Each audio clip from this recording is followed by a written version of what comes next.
Hello, I'm Mackenzie Whittet, and today I'm going to be talking about the experiment I performed in one of my labs in Chem 120 called What's in Water.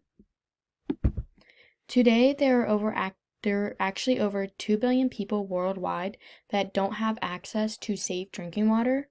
Having the ability to find the different contaminants that are present in this water can help us find solutions how to lessen the compounds in the water and find better ways to benefit us.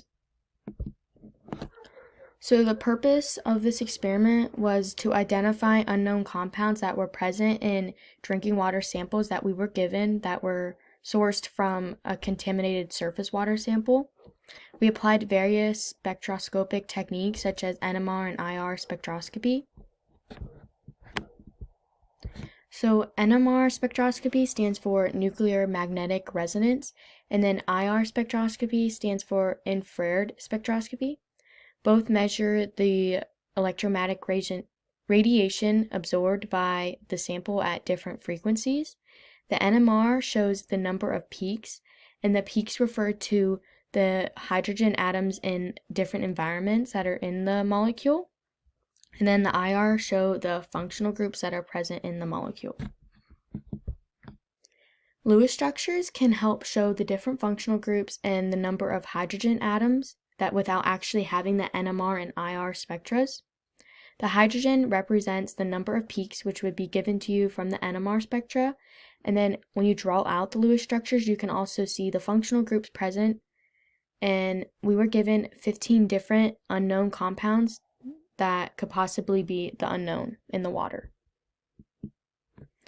So I picked methyl acetate as an example compound that we could draw out the structure and see what the NMR and IR spectras could show you.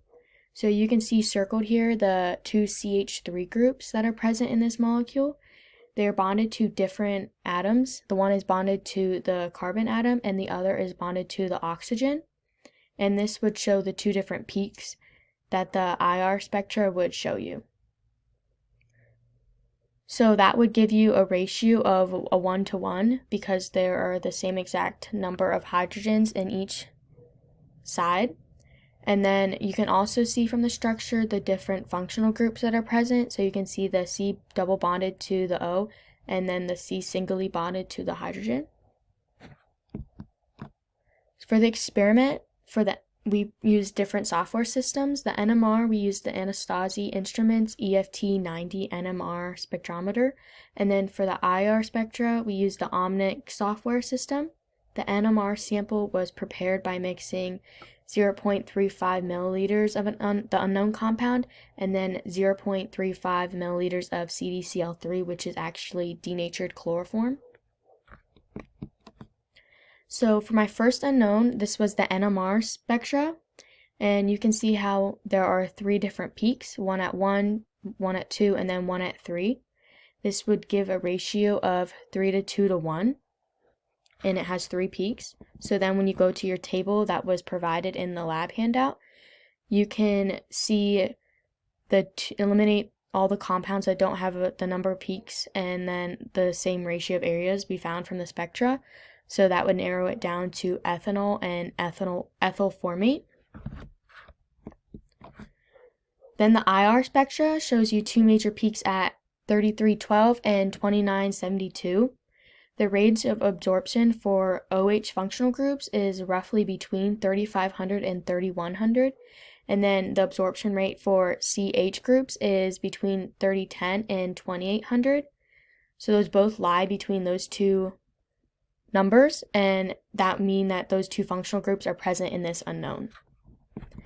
So then using the NMR table, you can narrow down the possible compounds, and once you see the compounds, you can narrow down using the functional groups. So that would give us our unknown to be ethanol.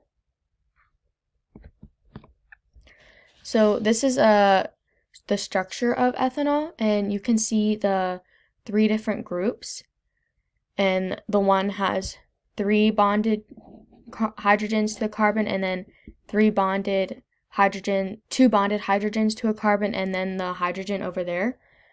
the 3 different environments would be 3 different peaks, which is what we found using the NMR. And that would give the ratio of 3 to 2 to 1, which we also found. And then you can see the different functional groups, which also lines up with the IR spectra. Some environmental effects that can be found from ethanol being in the environment is the aquatic life could be negatively affected. The fish and the organisms can be negatively impacted because it makes the oxygen amount lower in the water. And then with the oxygen's lower, it affects the water quality, which can cause toxic algae blooms. And then the animals can go and drink the water with the algae blooms in it, and then it can make them sick, which then can disrupt the ecosystem.